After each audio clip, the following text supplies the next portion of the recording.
सम्मानित साथियों, नमो बुद्धाय, जय भीम। आज के अम्बेडकर संदेश में आपका हार्दिक स्वागत है। आज के अम्बेडकर संदेश में हम दो बिंदुओं पर बात करेंगे।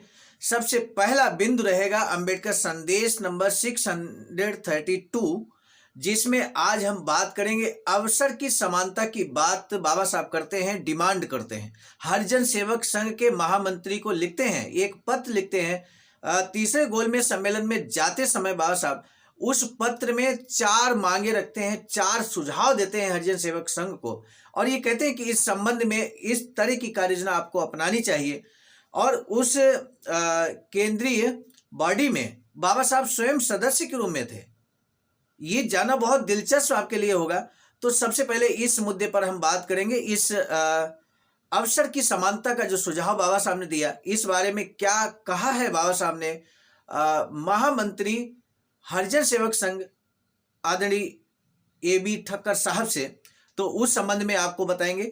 और इसके बाद कल के अम्बेडकर संदेश में जो हमने एक प्रश्न छोड़ा था आपके लिए, यानी कि अम्बेडकर संदेश के जो ऑडियंस है, हमारे नियमित ऑडियंस हैं, उन्होंने बहुत गंभीरता से उस मुद्दे को लिया है। इस समय पूरे देश में बाबा साहब डॉक्टर अम्बेडकर के नाम की चर्चा है। ऐसा कोई राजनीतिक दल नहीं है जो इस बात से अछूता हो, जो बाबा साहब की फोटो हाथों में लिए इस समय धरना प्रदर्शन या इस तरह की गतिविधियां नहीं कर रहा हो।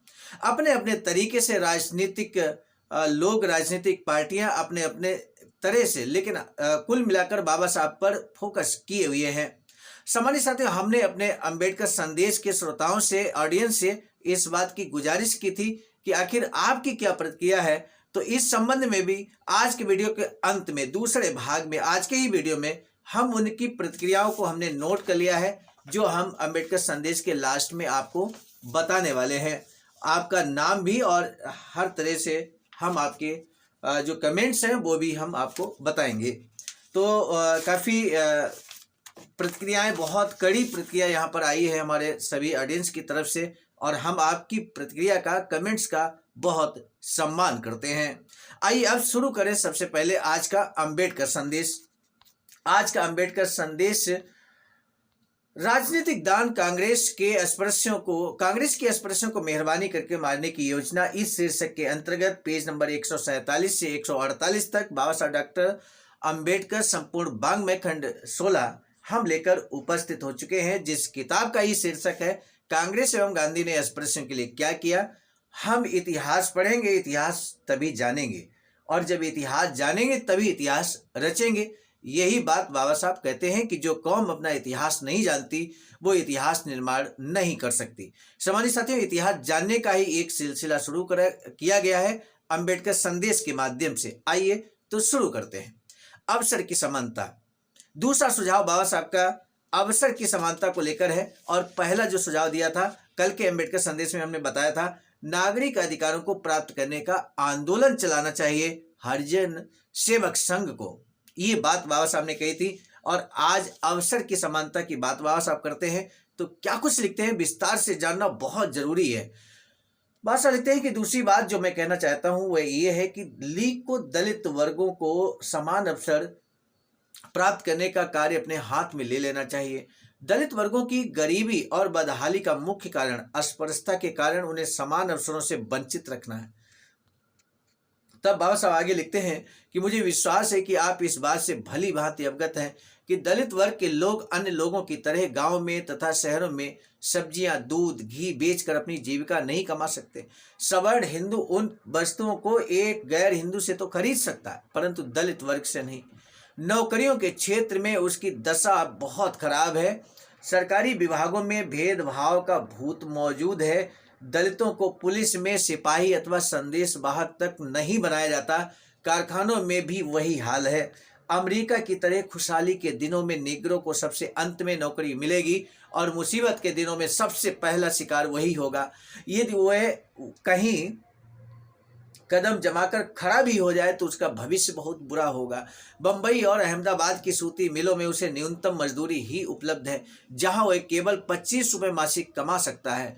बुनाई के दरवाजे जैसे अधिक आय वाले विभाग उनके लिए हमेशा बंद रहते हैं। अल्प वेतन विभाग से भी वह तरक्की की सीढ़ी नहीं चढ़ सकता। अधिकारियों के स्थान सवर्ण हिंदुओं के लिए सुरक्षित रहते हैं, जबकि दलित वर्ग के कर्मचारी कुत्तों की तरह दुम हिलाने वाले गुलाम होते हैं, चाहे वे कितने ही पुराने और कुशल क्यों ना हो। उन विभागों में जहां काम के आधार पर पैसा मिलता है, उसके साथ सामाजिक भेदभाव ज्यों का त्यों है। उसे सवर्ण हिंदुओं के मुकाबले ठेकेदारी के काम से वंचित रखा जाता है। अटेरन विभाग में काम करने वाली दलित वर्गों की औरतें सैकड़ों की संख्या में शिकायत लेकर मेरे पास आईं।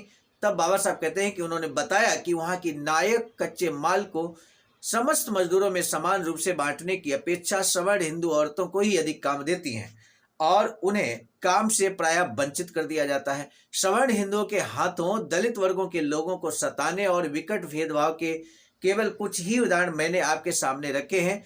इसलिए मैं ये उचित समझता हूं कि ऐसी असमानता की सार्वजनिक रूप से निंदा की जाए। अस्पृश्यता निवारण के इस प्रश्न को इसी नियत से अपने हाथ में लिया जाए, इसके लिए संस्थाएं बनाई जाएं तो और अधिक अच्छा होगा। मैं तो यही चाहूंगा कि सूती मिलों की बुनाई विभागों में दलित वर्गों को शामिल करने का अवसर दिया जाए। तब बाबा साहब लिखते हैं कि हिंदुओं द्वारा संचालित प्राइवेट फर्म और कंपनियों में उनके दफ्तरों में विभिन्न श्रेणियों के पदों के लिए जहां दलित वर्ग के योग्य अभ्यर्थी उपलब्ध हों, तो उन्हें नौकरी दिलाकर बहुत कुछ किया जा सकता है। यानी कि बाबा साहब यहाँ नौकरियों में सरकारी प्रतिनिधित्व की बात करते हैं, उचित प्रतिनिधित्व की बात कर रहे हैं। बात प्राइवेट फर्म की है। वर्तमान में भी आप देख रहे होंगे कि सरकारें लगातार प्राइवेट फर्म की ओर अपना ध्यान केंद्रित कर रही हैं। कहीं आउटसोर्सिंग के जरिए, कहीं प्राइवेट संस्थाओं के द्वारा एक तरह से जो आरक्षण है, प्रतिनिधित्व है, जो संवैधानिक अधिकार मिला यहाँ पर अस्पृश्यों को, उसको खत्म करने की कार्य योजना पर काम किया जा रहा है। सामान्य साथियों, इसलिए हमें इस बात पे गौर करना होगा कि हमारा जो बाबा साहब के द्वारा प्रदत्त आरक्षण का अधिकार है वो कैसे संरक्षित रखा जाए, इस हेतु हमें सजग और सतर्क रहना होगा। सामान्य साथियों, आज का महत्वपूर्ण प्रश्न है, दलित वर्गों की गरीबी और बदहाली का मुख्य कारण क्या है। ये बाबा साहब ने आज के अम्बेडकर संदेश में यहाँ पर जिक्र किया है। अमेरिका के निग्रो और भारत के अस्पृश्यों में क्या अंतर है, इन दोनों प्रश्नों का जवाब बहुत आसानी से आप निश्चित तौर पर दे सकते हैं। समझ सकते हैं। अब हम आपको ले चल रहे हैं उन कमेंट्स की तरफ जो आपके द्वारा की गई हैं। आपको मालूम है अभी कुछ दिन पूर्व ही भारत देश के जो गृह मंत्री हैं माननीय अमित शाह जी, जिन्होंने अंबेडकर अंबेडकर अंबेडकर एक फैशन बन गया है, इस तरह का कमेंट किया है सम्मानित साथियों। और साथ ही साथ उन्होंने कहा है कि यदि अंबेडकर अंबेडकर अंबेडकर यदि इस तरह से आप जपते तो आपको स्वर्ग की प्राप्ति 7 जन्म तक हो जाती। तो इस तरह का कमेंट कहाँ तक उचित है, ये कल प्रश्न छोड़ा गया था आपके लिए, आपकी प्रतिक्रिया के लिए। तो आप सभी ने अपनी कड़ी प्रतिक्रिया यहाँ पर व्यक्त की है। सबसे पहले हम आपको बता दें, आदरणीय निरंजन भरोसे जी, जो कि महाराष्ट्र से हैं, उन्होंने कहा कि क्या संविधान पूजा पाठ करने का मंदिर है। कल जब हम सत्ता में होंगे, आज आपकी बारी है, कल हम सत्ता में होंगे तो हम भारत को स्वर्ग बनाएंगे। और आपका जो स्वर्ग है, जिसके संदर्भ में आपने स्वर्ग का वकालत किया है, आपका स्वर्ग आपको मुबारक। इस तरह से यहाँ पर कड़ी प्रतिक्रिया आदरणीय निरंजन भरोसे जी ने व्यक्त की है। सामान्य साथियों, शैलेंद्र कुमार ने यहाँ पर सीधे सीधे माननीय गृह मंत्री का इस्तीफा मांगा है कि उन्हें इस्तीफा दे देना चाहिए, क्योंकि बाबा साहब का अपमान सहने की स्थिति में बहुजन समाज नहीं है और इसलिए नैतिकता के आधार पर उन्हें इस्तीफा दे देना चाहिए। संतोष कुमार भारती जी गाजीपुर से कहते हैं कि दिल की बात जुमा पर आ गई है आदरणीय अमित शाह जी के, क्योंकि उनकी यही मंशा है, यही मानसिकता है और इसलिए उन्होंने इस तरह का जिक्र किया है, इस तरह की निंदनीय प्रतिक्रिया दी है। आदरणीय सर्वेश कुमार ने उनकी प्रतिक्रिया को, आदरणीय गृह मंत्री की प्रतिक्रिया को घोर निंदनीय माना है। विवेक कुमार रंजन जी ने इस्तीफा मांग लिया है, तत्काल प्रभाव से इस्तीफा गृह मंत्री को दे देना चाहिए। और आदरणीय संग रतन जी ने नैतिकता के आधार पर आदरणीय गृह मंत्री का इस्तीफा मांगा है। आदरणीय रामलाल जी राही जी, अमित शाह अंधविश्वास और पाखंड में डूबे हैं और इसलिए उन्होंने स्वर्ग और नर्क की बात यहाँ पर की है। आदरणीय तेजराम बौद्ध जी, उन्होंने कहा कि बाबा साहब की किसी भगवान से तुलना नहीं की जा सकती है, ये स्पष्ट तौर पर उन्होंने कहा है। और इसके बाद आदरणीय अमित कुमार जी ने बहुत ही निंदनीय कहा, ये उनकी जो प्रतिक्रिया है बहुत ही निंदनीय है और इसकी जितनी भी निंदा की जाए वो कम है। इसके अलावा अन्य साथियों ने भी कमेंट किया है, लेकिन इस प्रश्न का प्रतिक्रिया नहीं दी है। नमो बुद्धाय जय भीम से या अभिवादन करते हुए अपना कमेंट अंबेडकर संदेश नंबर 631 में दिया है, जिसमें प्रमुख रूप से आदरणीय संजय कुमार सिंह, उदय सिंह, परशुराम गौतम जी, आदरणीय मंजू कुमार भारती जी, आदरणीय सुहाना सिंह, दयाचंद जी और देवेंद्र कटारिया जी, इतने लोगों ने अब तक, जब ये वीडियो हम रिकॉर्ड कर रहे हैं तो ऐसे में अब तक की जो प्रतिक्रिया आई है, कमेंट्स आए हैं, वो हमने आपको यहाँ पर नाम लिए हैं। सामान्य साथियों, अब अगले अंबेडकर संदेश में हम जल्द लेकर उपस्थित होंगे अगले अंबेडकर संदेश को। अब दीजिए इजाजत, आप सभी को सादर नमो बुद्धाय। सामान्य साथियों, हम एक महत्वपूर्ण बात बताना उचित समझते हैं। बाबा साहब की अधूरी इच्छा के अनुरूप एक वैचारिकी सेंटर निर्माणाधीन है सारनाथ वाराणसी में, जहां पर 14,000 स्क्वायर फीट जमीन परचेज कर ली गई है ring road, green city, Faridpur, Sarnath में। वैचारिकी सेंटर के प्रशासनिक ब्लॉक का निर्माण कार्य कंप्लीट हो चुका है। शानदार बेहतरीन प्रशासनिक ब्लॉक का निर्माण पूर्ण हो चुका है। आगे अब मुख्य भवन को बनाने की बारी हम सबकी है और इस हेतु आप दिए गए अकाउंट नंबर पर अपना अमूल्य योगदान कर सकते हैं। आज का अंबेडकर संदेश हम लेकर उपस्थित हुए थे मिशन नायक बुद्ध मित्र मुसाफिर सर, राष्ट्रीय अध्यक्ष आवाज का नई दिल्ली की प्रेरणा में, और साथ ही साथ संकलन कथाक्रम में परम आदरणीय विजय कुमार बौद्ध जी, प्रांतीय कोषाध्यक्ष आवाज का बिहार।